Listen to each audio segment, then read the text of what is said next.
So the next speaker is the first one on the session card that you're holding. So welcome Nick Benardini. He comes from NASA headquarters in Washington, D.C., and he's going to talk about spacecraft and human habitat microbiome. Thank you.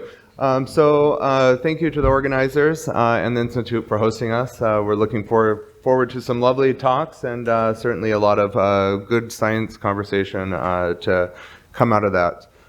So what I wanted to talk to you today about is planetary protection and kind of its novelty to space biology and biotechnology and the needs that we have for planetary protection for biotechnology and space biology, feeding the gaps as we start to look forward towards human to Mars and what we need to do to develop the policy for that. So what is planetary protection? I think it's a good place to start. A lot of people confuse that with planetary defense. So planetary defense is basically dealing with, asteroid. We had this DART mission to go and try to impact the asteroid and to get in there. Impact the asteroid and see if we can redirect the orbit of this asteroid to potentially one day, if needed, we can do this to help for Earth. But that's basically large, hard objects that we obviously need telescopes to deal with. This is planetary defense. But planetary protection is the exact opposite. It's biology. It's dealing with small things we need the microscope to see. So a lot of people are confusing the two of these, so I like to just start out with those differences because there are key fundamental things in orders of magnitude between the two of those. So for planetary protection, we basically have, we like to think of it in two flavors. One, we have forward planetary protection. So how can you go look for life on our other planets when you bring your own? So this basically involves a whole series of spacecraft processing and design that we're doing up front. So this is very important when it comes to thinking about crewed missions, the hardware that we have. So when we're going through the test phase, even though, we're so many years from Mars for human, but the reality is that we're building a lot of the hardware that will be sustaining the long-term program to get our crews to Mars. So in doing so, we have a lot of architecture we have to think about up front, particularly, obviously with extraterrestrial activities and vehicles, as well as human health. So planetary protection has to be infused into our design early on. This is something that we're doing at NASA. A lot of our Mars architecture, we're using testing grounds now and thinking about how we are working to develop those technology ready levels throughout the course of the mission. I don't need charts if it's okay. Technology getting the best of us, it's fine. So we're thinking about injecting the requirements on an architectural baseline right now, and we have planetary protection actually in our engineering that we work on a regular basis. And we're working in planetary protection just as any other engineering discipline and trade. So we're thinking both from a mission success and a mission safety perspective, and we're trying to strike that balance as we're going through the build of testing and design. So the thought within this kind of forward planetary protection regime we have now for human flight basically allows us to fill the gaps that we need with biology and testing right now on Earth.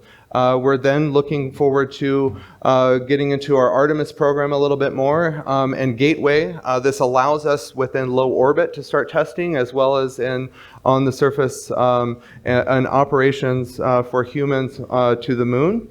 And then furthermore, we have The last step is after it's proved on the moon, obviously then we're kind of transitioning to what we would need for on orbit for long duration, Mars orbit, and then eventually Mars surface operations. So this is forward planetary protection. Backward planetary protection is once we're starting to bring either astronauts or samples back. So clearly the easy case we have right now is the robotic situation that we're dealing with NASA and bringing samples back. So the current 2020 Perseverance rover right now is collecting samples on the surface of Mars, core samples roughly the size of a piece of chalk.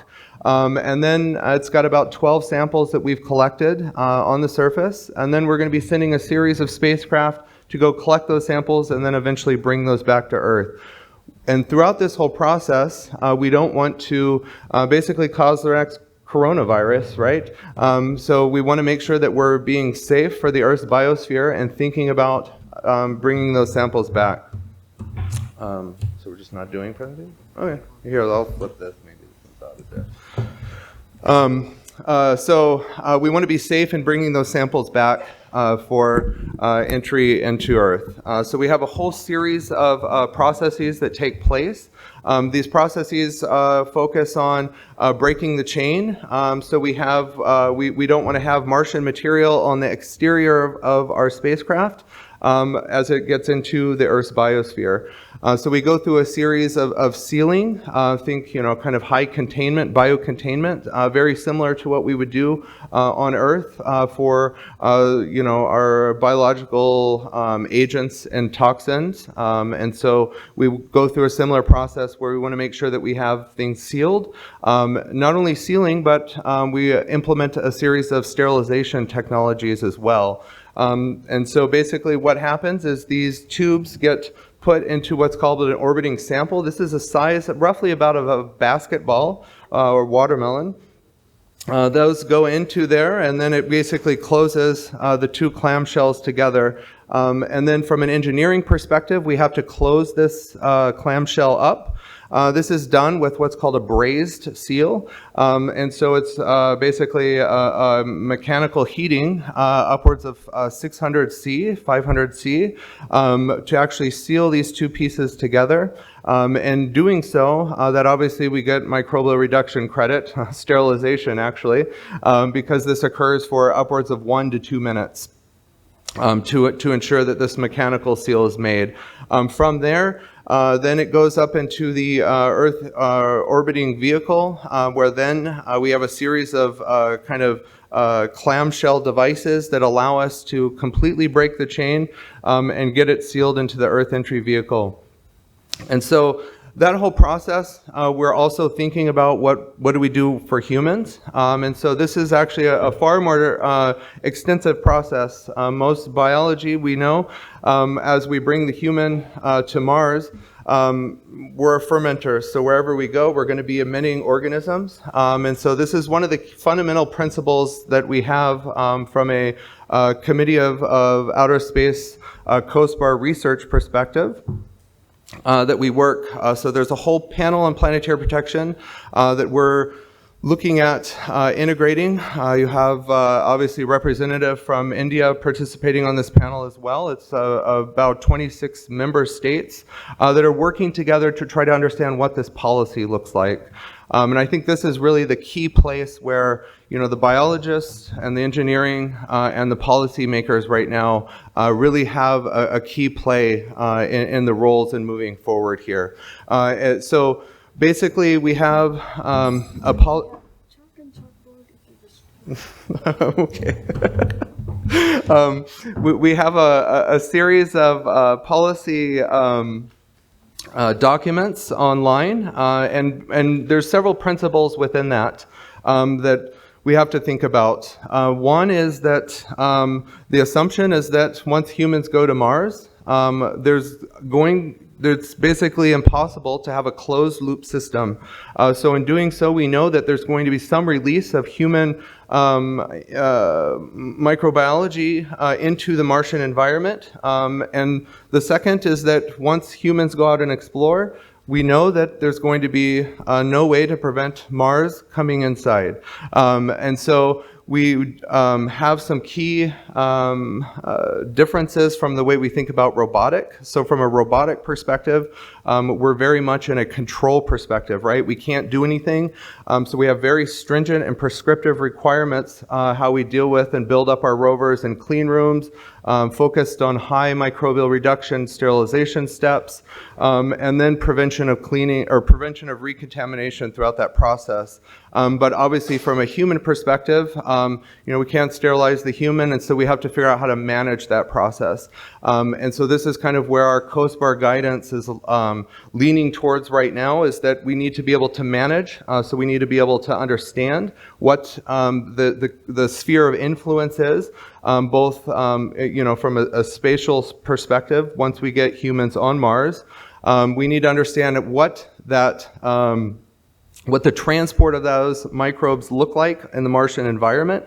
And so we need a lot of technologies here for everything from metagenomics we're looking at, and this is kind of the omics perspective I wanted to bring today to you guys. So we'll talk a little bit about that.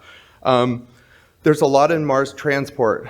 So we don't understand a lot about Mars weathering and how either kind of the small localized site or camp might look like. So we need to enhance and increase our fidelity of these models locally, and then on a global level, think dust storms and how that transports. Along with those two, we also are looking at a big part of monitoring. So we want to be able to understand kind of a baseline monitoring of what our systems look like, and then basically be able to have a static baseline monitoring, and then understand when we have or see differences or changes, which we can evaluate throughout the course of time from a biological perspective. So this is both for the built environment from a habitat perspective, but this is also for crewed health. Because obviously, as I mentioned, the Mars is coming inside, and so we have to be able to understand whether or not this is actually impacting our astronauts negatively. And so these are the kind of balances that we have to have as we're thinking about architecting to get humans to Mars, that it quite simply can't be what we do for robotics, but we need to have adjusted thinking that gets us to more performance-based objectives as opposed to prescriptive. So right now our robotics are very prescriptive and to spore-based, 5 times 10 to the 5th spore, 300 spore per meter squared. And this focus is very much in detail. Once we are building the spacecraft, we're literally going and swabbing and wiping all the surfaces of the spacecraft through the build, similar to the layers of an onion. So as things get closed out within the 5-6 years that we're building the spacecraft, we're actually going and assessing what that biological burden looks like on the spacecraft surfaces. And then, managing that process through a series of heat microbial reduction, vapor hydrogen peroxide, and solvent cleaning processes. But from a human perspective, we know that has to be vastly different. We can't do the same things. So in order to push forward with that, we're looking at more performance safety metrics, thinking about what that looks like from a biology stance. And metagenomics is one of the key areas that we're looking at investing in today to help us look at and have a wider lens of what's present on the spacecraft surface, and really getting us out of a really traditional spore-based approach. So that really will allow us to not only serve our crewed community, but also help to understand as we start to look at other target bodies such as Mars, Europa, Enceladus, that we can really tailor our approaches to really address the types of organisms that may be that could possibly thrive from a forward planetary protection perspective, as opposed to just focusing on the microbial spore. So I think those were kind of the main messages that I wanted to kind of impart on you guys today, is that we have a tremendous work ahead of us from getting the policy in place from a COSBAR international policy level, but that also is going to take a lot of work in filling the knowledge gap, which is where all the researchers are coming in to really help understand what that what the next future is from a detection perspective, all the way from low biomass, robotic spacecraft, all the way to built environment, and then when we start to have mixed samples with Mars, regolith, et cetera. So with that, thank you.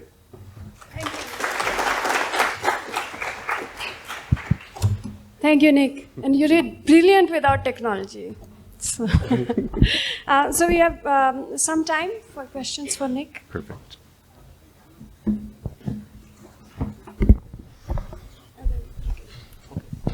Can I? Yeah. So, good morning, sir. One simple question. If humans go to Mars, Mars is going to come into humans. That's one of the statements that you've told. My question is, how do we encounter the fatigue that could be on the humans while they're working on Mars, or the fatigue that's encountered by the current robots? How do we mitigate that fatigue while people are there on Mars, while astronauts are there on Mars? Yeah, so you're talking about just the overall stress on the human body.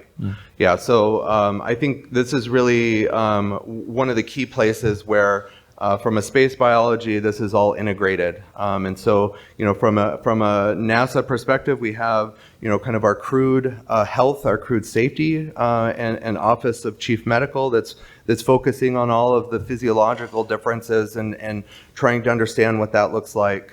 We have a crewed microbiology group right now that's monitoring habitats. And then now what we're doing is we're adding this planetary protection layer on top of that to help monitor. So I'm not necessarily answering your question, but I'm just saying it's a very integrated problem that we have moving forward, is trying to bring all of these groups together to start really having those conversations to be able to look at those synergies that we can do. So Thank you so much. Okay. Hi, David. One question from my side. Although you taking very much precaution for cleaning, but what is your perspective on exotic species transmission and their effect on the microbial diversity? Like if exotic species are transmitting from the space to the Earth and Earth to space, then what will be the impact of diversity, like destruction or like something like that? yeah, so that's a good question. I think part of it is trying to get the tools to even start to understand what we're looking for, right? And so we've done a lot of metagenomic studies with our rovers over time on spacecraft build, or mainly spacecraft assembly facility, because this is high enough biomass to look at. So I think this is really one of those technology development areas where we really need to push and understand and to be able to have comprehensive enough studies to be able to look at differences. But certainly from a robotic perspective, we do get a lot of hardy organisms. You'll probably hear a series of kind of hardy organism, novel species, biological indicators that are out-competing anything we know, from high heat microbial reduction to vapor hydrogen peroxide to UV. So one of the things that we see as part of the cleaning process, at least from a robotic perspective in our clean rooms, is that we have a lot of these hardy organisms that we are I don't want to say enriching, but that's the best word that's coming to my mind right now. We're really selecting for these in the environments that we have to do. So we have to have some caution there as we move forward. So. Last question. Good morning, sir. So I have two questions. The first question is, as the crew model is leaving the Earth's magnetosphere, the impacts of cosmic radiation will increase significantly.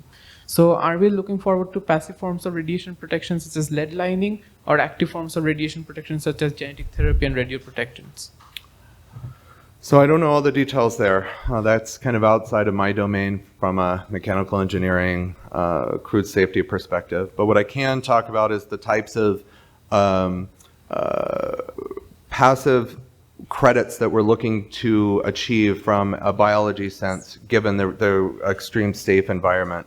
And so this is part of the kind of performance-based and assurance case world that we're wanting to really push for, because we want to be able to infuse these thoughts of, deep space vacuum, high radiation, intense UV on Mars, or high ionizing radiation when we go to Europa surface, for example. And so we want to be able to use all these planetary inputs and models to think about biology as we know it, and be able to really leverage that in controlling our biological knowledge and spacecraft as we kind of have this more sustainable approach for space exploration. So my second question is that as we are retrieving the samples back from Mars to Earth, are we going to protect the samples from radiation and vacuum, or will they be exposed to such impacts? Yeah, so right now the samples are sealed in the tubes. Basically, it's a knife edge seal on the tubes now. And as I mentioned before, it's going to be double wall sealed in the orbiting sphere via mechanical brazing, as well as the primary vessel is also a knife edge seal. With that, one of the key things we're doing from a science perspective is trying to keep as much of the atmosphere inside those tubes, because just that headspace alone is a sample from Mars atmosphere. So that's one of the plans.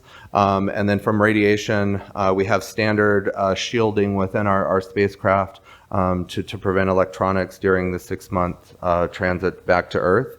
And the other caution that we're taking that we care about from a biology perspective is temperature.